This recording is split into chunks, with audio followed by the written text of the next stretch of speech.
പെട്ടെന്ന് വീട്ടിൽ പ്രത്യേകിച്ച് ഈ നോമ്പിൻ്റെ സമയത്ത് വിരുന്നുകാർ വരുമ്പോൾ നോയമ്പെടുക്കുന്നവർക്ക് നോൺ വെജ് ഒന്നും കഴിക്കാൻ പറ്റത്തില്ല. സമയത്ത് കഴിക്കാൻ പറ്റുന്ന ഒരു വിഭവമാണ് പനീർ റോസ്റ്റ്.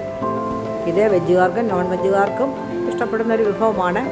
ആദ്യമായി പനീർ ക്യൂബ്സ് ആക്കിയിട്ട് ഇത് മാവിൽ മുക്കി വറുക്കാനായിട്ട് നമുക്കൊരു ബാറ്റർ ഉണ്ടാക്കാം. ഒരു 1/2 ഗ്ലാസ് ഗോതമ്പ് പൊടിയിൽ അല്പം ഉപ്പ്, മഞ്ഞൾപ്പൊടി, അല്പം മുളക് പൊടി, അല്പം വെളുത്തുള്ളി വേണ്ട, ഇഞ്ചി, പച്ചമുളക് അല്പം ചതച്ചത്, അതും കൂടെ ചേർത്ത് ഉപ്പും പരുവത്തിനാക്കി ഈ പനീർ കഷ്ണങ്ങൾ അതിലാക്കി നല്ലതുപോലെ ചൂടായ വെളുത്തുള്ളിയിൽ ഇത് നല്ലൊരു ബ്രൗൺ നിറത്തിൽ ഇത് വറുത്ത് കോരിയെടുക്കാം.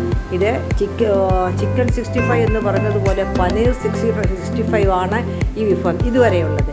ഇനി നമുക്കിത് റോസ്റ്റ് ആക്കാനായിട്ട് മറ്റൊരു ഫ്രൈങ് പാനിലോട്ട് നമുക്ക് അടുത്തത് റോസ്റ്റ് ആക്കാനുള്ള ഇഞ്ചി, ഉള്ളി, വെളുത്തുള്ളി വേണ്ട, സവാള, തക്കാളി, പച്ചമുളക് ഇതൊക്കെ ഒന്ന് റോസ്റ്റ് ചെയ്തിട്ട് നല്ലതുപോലെ വഴറ്റിയിട്ട് ഈ റോസ്റ്റ് ചെയ്ത് വെച്ചിരിക്കുന്ന പനീറും കൂടെ ചേർത്ത് നമുക്ക് എടുക്കുന്നതാണ് ഈ പനീർ റോസ്റ്റ് എന്ന് പറയുന്നത്. അപ്പോൾ നെയ്യാണ് ഇതിന് ഉപയോഗിക്കുന്നത്. അല്പം സൺഫ്ലവർ ഓയിലും കൂടെ ഒഴിക്കാം.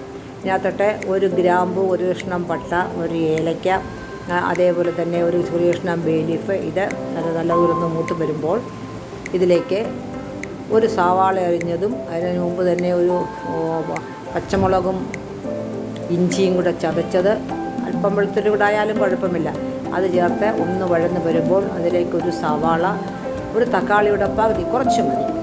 ഇതിനകത്ത് അതും ചേർത്ത് വഴന്ന് വരുമ്പോൾ പൊടികളായിട്ട് നമ്മൾ അല്പം മഞ്ഞൾപ്പൊടി, മുളക് പൊടി, അല്പം ഗരം മസാല, അല്പം മല്ലിപ്പൊടി, പരുവത്തിന് ഉപ്പ് ഇതും ചേർത്ത് അതിലേക്ക് ചെറിയ സ്പൂൺ 3 സ്പൂൺ തൈരും കൂടെ ചേർത്ത് നല്ലതുപോലെ മിക്സാക്കി ഉപ്പും പാകത്തിനാക്കുക.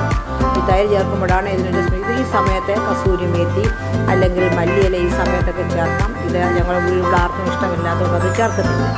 അതിലേക്ക് നമ്മൾ ഫ്രൈ ചെയ്ത് വെച്ചിരിക്കുന്ന പനീർ കഷ്ണങ്ങൾ നല്ലത് ചേർത്ത് ഈ ഇരിക്കുന്ന ബാറ്ററുമായിട്ട് വഴറ്റിയ മസാലയിലേക്ക് ചേർത്ത് നല്ലതുപോലെ ഇളക്കി എടുത്ത് കഴിയുമ്പോൾ രുചികരമായ പനീർ റോസ്റ്റ് ഇവിടെ റെഡിയായി. കഴിക്കാൻ ഏറ്റവും രുചികരമാണ്, പോഷകപ്രദമാണ്. കഴിച്ചവരൊക്കെ പറഞ്ഞു, വിരുന്നുകാർ പറഞ്ഞു. എൻ്റെ